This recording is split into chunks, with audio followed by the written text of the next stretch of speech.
Послушай меня. Я не пойду туда, мама, пожалуйста! Пожалуйста! Папа, пожалуйста, нет, стой! В дом. Папа, пожалуйста! Сәлем, құрметті көрермендер. Сіздерге өмірдің ұсақ түйектері фильміне қысқа шолу ұсынамыз. Оқиға 1919 жылы жаңа жыл қарсаңында Ирландияның Нью-Росс қаласында басталады. Басты кейіпкер Билл Фарлонг шағын көмір тасымалдау мекемесін басқарады. Ол көмір сатумен айналысып, тапсырыстарды өзі жеткізеді. Жұмысшыларға түскі асқа жергілікті асханадан тамақты алып береді. Бір күні Билл Магдалина әйелдер шіркеуіне келеді. Бұл мекеме түзету лагеріне көбірек ұқсайды.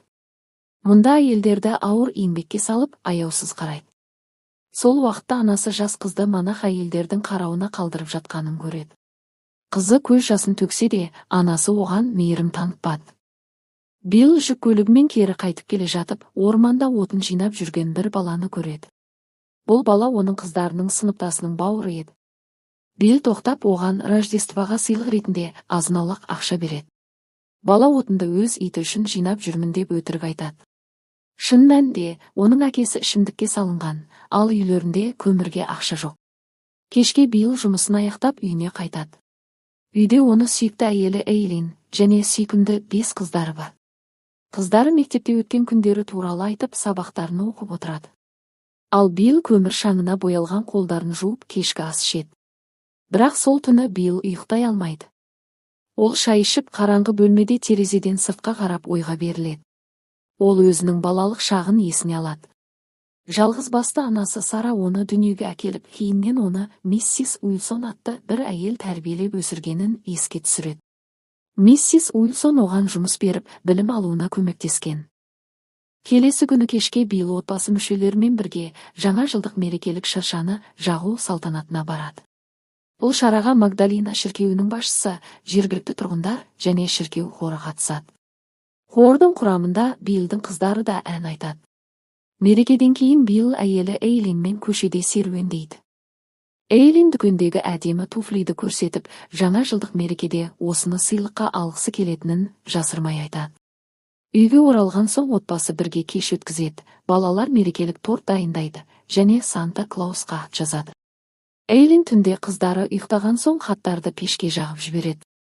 Ол қыздарына хаттарды әкелері Сантаға жіберетінін айтқан болатын. Әңгіме барысында Эйлин Биллден фермер Нетті қонаққа шақыруын сұрайды. Олар сонымен қатар жаңа жылда дастархан жасауды, кейін үй жөндеу жұмыстарын талқылайды. Билл өткен шаққа ой жүгіртеді. Ол балалық шағында жаңа жыл мерекесінде анасының кітап пен жылытқыш сыйлық алғанын еске алады. Бұл оны қуандырмай, армандаған жұмбақ пазлын ала алмағанына ренжіп сарайда жылап тұрады. Бір кезде Нет келіп оған келесі жылы Сантаға жақсырақ сыйлық алуды ұйымдастыратынын айтып жұбатады. Сол түні Билл ұйықтай алмай, түн ортасында серуендеуге шығады. Көшеде жүрген бала иттерге арналған ыдыстан су ішіп отырғанын көреді. Таңертең жұмысқа келгенде Билл үлкен қызына қарайды да, оның жағдайы жақсы екеніне қуанады. Ол өзінің қыздары кедейлікте өсіп жатпағанына разы болады. Билл Магдалина шіркеуіне көмір жеткізеді. Ақысын алу үшін шіркеудің басты ғимаратына кіргенде, ол еден жуып отқан 2 қызды көреді. Солардың бірі жүгіріп келіп, Биллден өзенге апарып, өзін суға батыртып жіберуін өтінеді. Себебі ол бұл жерде азап шеккенше өлімді артық көреді. Бірақ әңгіме кезінде діндар әйел пайда болып, Биллді сарайға ертіп әкетеді. Ол Биллден көмірден бөлек шымтезек жеткізіп беруін сұрайды. Билл келесі келгенде шымтезек алып келуге және сол кезде ақысын алып кететінін айтады. Кешкісін үйге келіп, Билл әдеттегідей шаршаған қолдарын жуып тұрғанда, ойы тағы балалық өткен шаққа кетеді. Есінде сақталып қалғаны анасы қайтыс болған күн еді. Анасы аулада кір жууға арналған заттарды көтеріп келе жатқан кезде жерге құлап түседі. Миссис Уилсон дереу көмекке жүгіріп келгенімен оны құтқара алмады. Бұл естеліктер Биллдің жанын қоярға жер таптырмайды. Ол тіпті жуынатын бөлмеде отырып қайғырады. Кейінірек әйелі оның мазасызданып жүргенін байқап, себебін сұрайды. Билл оған күндіз шіркеу үйіндегі бір қыздың болған жағдайын айтады.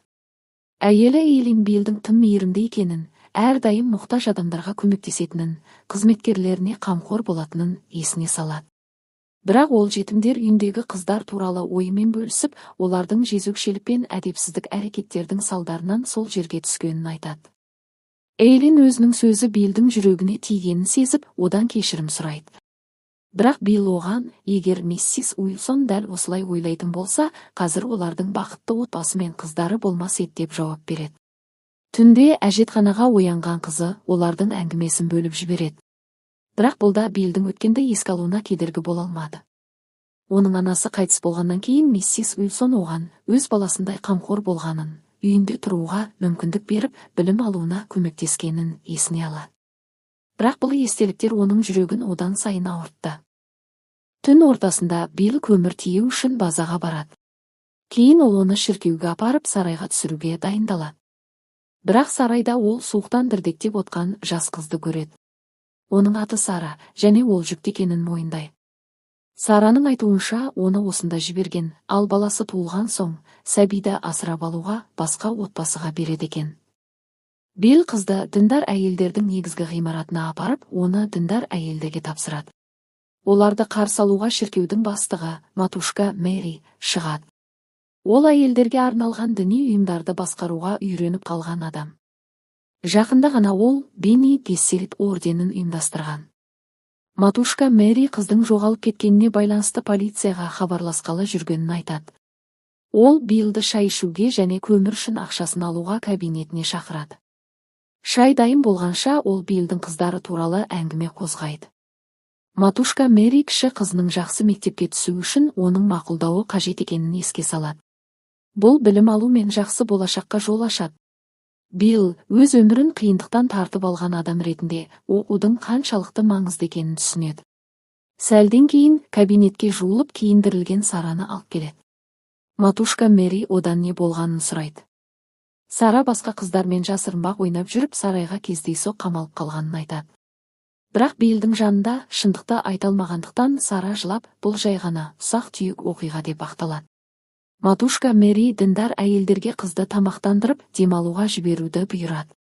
Ақырында Матушка Мэри Биллге көмірдің ақшасын береді. Ол кетуге дайындалып жатқанда, Матушка оған қосымша ақшаны конвертке салып, жаңа жылдық сыйлық ретінде оның әйелі Эйлинге беруді айтады. Билл бұл сыйлықты қабылдағысы келмесе де, жағдайды қиындатпау үшін амалсыз келіседі. Кетер алдында Билл Сараны асханада көріп, оған өзінің есімін, мекен-жайын айтып, қиындық туған жағдайда көмектесуге дайын екенін жеткізеді. Ол көмірді түсіріп қайтуға дайындалып жатқанда, қыздарды таңертеңгі дұғаға жеңіл көйлектермен шығарып жатқанын көреді. Олардың арасында әбден әлсіреген Сара да бар. Үйге қайтып келе жатқанда, Билл қарлы боранда жүрегінде қыздың тағдырына байланысты шарасыздық пен ауыр қайғыны сезінеді. Таңертең Билл отбасымен бірге мерекелік діни рәсімге барады. Матушка Мэри сүйіспеншілік пен жанашырлық туралы уағыз оқығанымен, оның 200-ді жүзіне бірде-бір жанашырлық білінбеді. Үйге келген соң, Эйлин Матушка Мэриден келген конверт туралы сұрайды. Уағыз кезінде Матушка бұл сыйлықты күйеуі арқылы жібергенін айтқан болатын. Билл конверттің курткасының қалтасында екенін айтып, оны ұмытып кеткенін сылтауратады. Әйелі оның мазасызданып жүргенін тағы да сұрағанымен, Билл жай ғана өзін нашар сезініп тұрғанын айтып тақырыпты жауып тастайды. Ол жанын жегідей жеген сезімдер жайлы талқылағысы келмейді. Таңертең бәрі ұйықтап жатқанда, Билл үйден шығып анасының қабіріне барып дұға етеді. Содан кейін ол миссис Уилсонның үйіне барады. Қазір ол үйде оның туыстары тұрады.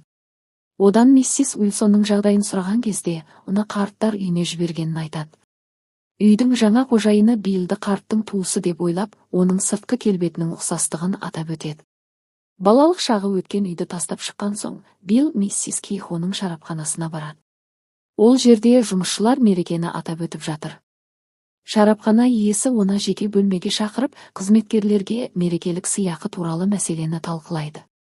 Сонымен қатар ол Матушка Мэри мен жетімдер үйіндегі тәртіптерге араласпауына кеңес береді. Оның пікірінше, шіркеу қала өміріне тым көп араласқан, ал Билл оларға қарсы шықса, жағдайын одан сайын қиындатып алуы мүмкін. Билл бұл кеңеспен келісіп шарапханадан шығады. Ол дүкенге кіріп, әйеліне сыйлыққа туфли сатып алады. Содан кейін дүкеннің терезесінен балаларға арналған пазлдарды көреді. Бұл оған балалық шағын еске түсіреді. Ол кезде анасы оған мұндай сыйлықты алып бере алмаған еді. Билл пазлға ұзақ қарап тұрып дүкенге кірмей, ары қарай жүріп кетеді. Содан кейін ол шаштаразға барып, мереке құрметіне шашын ретке келтіреді. Билл шаштараз креслосында отырып, жаңағы өзіне айтылған анасына ұқсастығы туралы сөздерді есіне алады. Ойы мен сезімдері өткенге жетелейді. Сол жылдары оның анасы Нед деген ер адаммен қарым-қатынаста болғанын түсінді. Билл кенеттен бұл адамның оның әкесі екенін ұғып қалады. Бірақ бұл шындықты анасы да Нед те жасырып келген. Билл осыны түсініп, ұстамдылықпен бір тамшы көз жасын төгіп алады. Шашын жаңартып болған соң, ол түнгі көшелермен жүреді. Қолында сыйлық бар, ал ойы мүлде тыныш емес. Билл Магдалина шіркеуіне қайта барады. Аулаға кіріп, көмір сақтайтын сарайды ашады. Сол бұрышта кір қожалақ дірдектеп отқан Сара ұйықтап жатыр. Билл оны оятып көмектесуге келгенін айтады. Ол қызды өзімен бірге қалаға алып шығады. Жол бойы судың жағалауына жеткенде Сара шаршап құлап қалады. Билл оны демеп бірге жүре береді. Қала көшелерін мерекелік шамдар мен жарқын дүкен терезелері жарықтандырып тұрса да, қыздың әлсіздігі көзге көрініп тұрады. Ақыры Сара әбден әлсіреп жүре алмай қалған кезде Билл оны арқалап алады. Билл екеуі үйге жетеді. Есікте мерекелік гүл шоқтары ілінген. Билл Сараны ішке шақырады. Қызды дәлізде қалдырып, өзі әдеттегідей ваннаға кіріп қолдарын жуып алады. Бұл оның өмір бойы қалыптасқан әдеті еді. Ваннадан шыққан соң, Билл қыздың қолын ұстап күлімсіреп, оны ас үйге отбасына таныстыруға алып барады.